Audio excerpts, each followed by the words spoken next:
Dobar dan. Danas je sa nama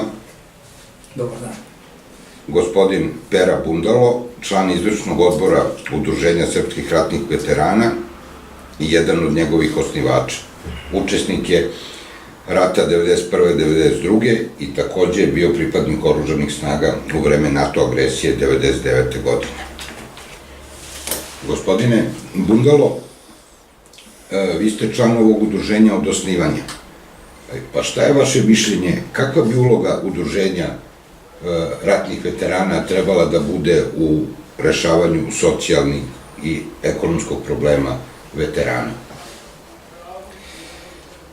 Što se tiče ratnih veterana, po mom ličnom mišljenju, je takva situacija da u gorem položaju ne može da bude, i to teškom položaju. Da krenemo iz početka, spominju se ratni veterani, delimično ratni veterani ovaj rat nisu izazvali. Zna se ko je izazvao ovaj rat, spoljni faktor u celini sa svojim saveznicima unutar iste zemlje. Mi, ratni veterani, smo ti koji smo mobilisani od strane države. Nas je država mobilisala, nismo bili u paravojnim formacijama, nego regularne jedinice koje su bile na položajima da se jednostavno odbrane od agresora. Znači, nismo mi ti koji smo napadali, nego smo jednostavno se branili. Šta se sve dešavalo, mi svi dobro znamo, ali ne možemo iz ove kože. U teškom smo položaju danas, socijalno ugroženi, deca su ostala kući sama, gde su pojedini, znači, veterani poginuli, gde su invalidi, gde su se razboleli i jednostavno ostali su sami, da jednostavno niko ne brine o tim ratnim veteranima, pogotovo država. Znači, svi ratni veterani u ovoj našoj Srbiji izgubili su svoje prava. Zašto su izgubili ta prava? To se pitam i ja sam. Znači, ipak ta prava trebali su da imaju ti ljudi koji su bili na tim položajima i tako dalje, znači branili su svoju decu, svoje roditelje, ostali narod, dok su pojedinci bili u pojedinim vikendicama koji su izbjegli iz ove zemlje i tako dalje, a znamo da je za te iste ljude donešena nekoliko puta amnestija. Ostali smo mi sami na cedilu. U kontekstu koji ste izneli, i u odnosu države i vlasti prema veteranima, kakva bi uloga veteranskih udruženja trebalo da bude, a kakva jeste? Koliko vidim, udruženje srpskih ratnih veterana u Rakovice, a ja sam tu već dugo vremena, na čelu sa Miletom Miloševićem, predsjednikom udruženja, gde smo potencirali na 1000 puta preko ministarstva i ostalih službi da se reši status ratnih veterana. To do današnjeg dana nije rešeno. Ministar prethodni koji je bio na tom položaju nije stručan za te poslove koje je trebao da obavi, ali ako nije stručan, onda treba na neki način isto to predsjedništvo ili ta vlada da kaže otvoreno: čovek nije, znači, stručan za te poslove da bi završio do kraja. Prebacivanje iz jednog resora u drugi resor da bude ministar i tako dalje, to nema ama baš nikakvog osnova. Tako da jednostavno veterani su i dalje ostali, znači, da nikakva prava svoja ne mogu da ostvare. Pričalo se u svoje vreme da je taj zakon pripremljen, da treba u Skupštini da se izglasa, da se te ratne dnevnice reše za te ratne veterane. Ništa mi više ne tražimo, nego samo tražimo ona naša ljudska prava, moralna prava, prava kakve imaju, znači kakve imaju i veterani u okruženju, znači od ovih naših republika koje su u okruženju. Samo takva mi prava i zakone tražimo. Ništa više. Da li su veteranske organizacije učestvovale u javnoj raspravi prilikom pripreme predloga zakona o ratnim veteranima? Prilikom predloga, znači pripreme su urađene ovde, mi smo dali svoje predloge. Mi smo dali sve svoje predloge koje trebaju da, znači, da idu u skupštinsku proceduru, da delegati usvoje, međutim to se nije ispoštovalo nikad.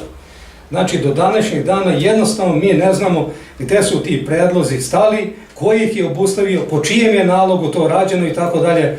Pa bi zamolio predsjednika, znači Republike, da ipak provjeri gdje je taj zastoj, ko to nije pustio, po čijoj se to direktivi radi i prema tome, po mom ličnom mišljenju, sve to može da se uradi za kratko vrijeme ako su ljudi, pravi ljudi, patriote ove zemlje, jer mi smo patriote ove zemlje i naša pokolenja mlađa i tako dalje i tako dalje. Prema tome to treba ceniti, to treba poštovati, to treba uvažavati i da krenemo napred. Niko od ratnih veterana nema protiv nikoga, ali samo da jednostavno traži ona svoja osnovna ljudska prava da se ostvare. Da li deo odgovornosti, verovatno manje, ali snose i sama udruženja boračka? Što se boračkih udruženja tiče, koliko vidim da se pojavljuju neka boračka udruženja, po čijoj direktivi ne znam, ali mislim da bi Vlada Republike Srbije i predsjednik Republike Srbije trebalo da malo siđu, da napuste te fotelje, da porazgovaraju sa tim ljudima, da vide i sami šta se to dešava, ali čini mi se da ta pojedina udruženja nemaju blage veze sa ratnim veteranima, da oni rade za interes neke druge strane. Mislim da to treba sankcionisati, na što brži hitan narod uključiti čak i organe koji su za to zaduženi i jednostavno te lidere koji vode te organizacije, a ne rade u interesu naroda, odstraniti ili odstraniti na drugu stranu. Svaka vlast koja je bila od završetka ratova do danas je u suštini manipulisala veteranima. Jedna od tih manipulacija bila je i isplata ratnih dnevnica kroz formu socijalne pomoći borcima sa juga Srbije. Pa upravo tako, mislim da je to jedna velika nepravda. Mi možemo da prozivamo jednu, drugu, treću i četvrtu vladu, ali nijedna od njih nije radila u interesu znači kolektivnog dela ratnih veterana. Sve su to radili nešto parcijalno da bi jednostavno dobili te glasove koje su im potrebne u tom trenutku. To nije dobro. To nije dobro za nas, to nije dobro za naša pokoljenja, to nije dobro za samu vlast i tako dalje. To je raslojavanje ljudi na više tih grupa gdje ne ide u prilogu nikoga. A same veteranske organizacije su tome doprinjene, jer su mnoge od njih se praktično priklanjale jednoj ili drugoj vlasti i prihvatale, da tako kažem, kolaboraciju sa njima zbog ličnih interesa pojedinih vođa i šefova tih organizacija. Tačno tako, naprotiv, ja sam protiv toga. Ja sam protiv toga, znači treba da bude jedinstvena organizacija veterana Srbije i nijedna druga. Mislim da to predsjednik odlično zna, da to premijerka odlično zna i smatram da su čestiti ljudi da bi trebalo da priđe tom problemu što hitnije da reše. A da li mislite da je to moguće? Sa moje strane, gledajući, moguće je sve. Zamolio bi naše ljude koji rade u ministarstvima i normalno predsjednika Republike da ipak mnogo se ne osvrću na spoljni faktor. Ako nam bude spoljni faktor diktirao kompletnu tu problematiku, onda ćemo teško da rešimo. Bolje bi bilo da mi sami rešimo između nas i to je naša stvar u okviru naše Republike Srbije. Tim zakonom o ratnim veteranima, koji bi suštinski bili rešeni problemi veteranske populacije? U domenu zdravstvene zaštite, radnog prava i sl.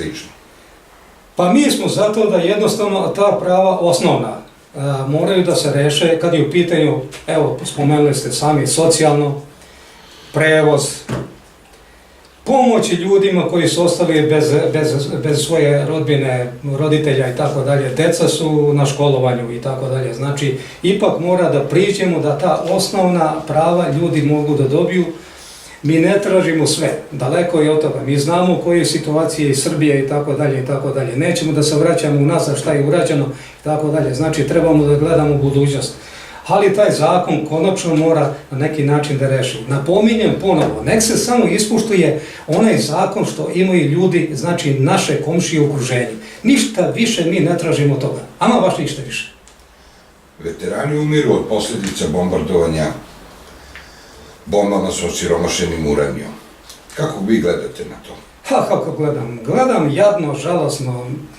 mi koji smo prošli sve te faze i tako dalje, mnogo je tih ljudi pomrlo, svaki dan ih sve više nestaje, svaki dan odlaze na lečenje. Ja, kao ratni veteran koji sam oboleo, jedno koleno, drugo koleno, kuk i tako dalje, prema tome imam velikih problema.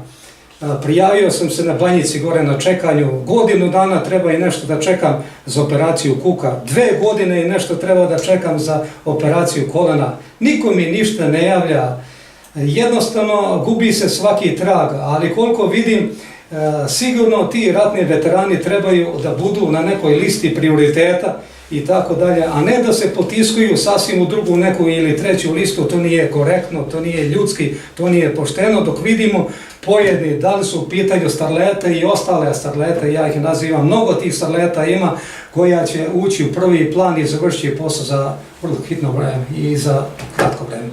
Starlete o kojima govorite imaju novac to da plate, a veterani, nažalost, ne mogu da plate ni najosnovniju medicinsku zaštitu. Nemaju novac ni za lekove. Pa nažalost, to se dešava tako, ali moramo i mi da prevaziđemo sve to, odnosno mora saradnja da bude između našeg parlamenta, predsjednika, ratnih veterana, ne smijemo da se udaljavamo jedno od drugih. Niko ne mrzi nikoga i tako dalje, niko neće nikome da potisne nogu i tako dalje, ali postoji dobar razum, postoje dobri razgovori, korektni razgovori i tako dalje, a sve to što se budemo dogovorili i tako dalje, to da se sprovede u delu. Ne može da bude šetnje jednog ministra u drugi resor, iz drugog resora u treći resor i tako dalje. Mi znamo kako su te stepenice jedna po jedna. Onaj koji je dobar, onaj koji je završio posao, gde nema problema, da nikakvih iza sebe tragova nije ostavio ružnik, znači on može jedino da dobije titulu da ide napred, a ne da preskače iz jednog resora u drugi i tako dalje, što se danas dan dešava, to nije dobro.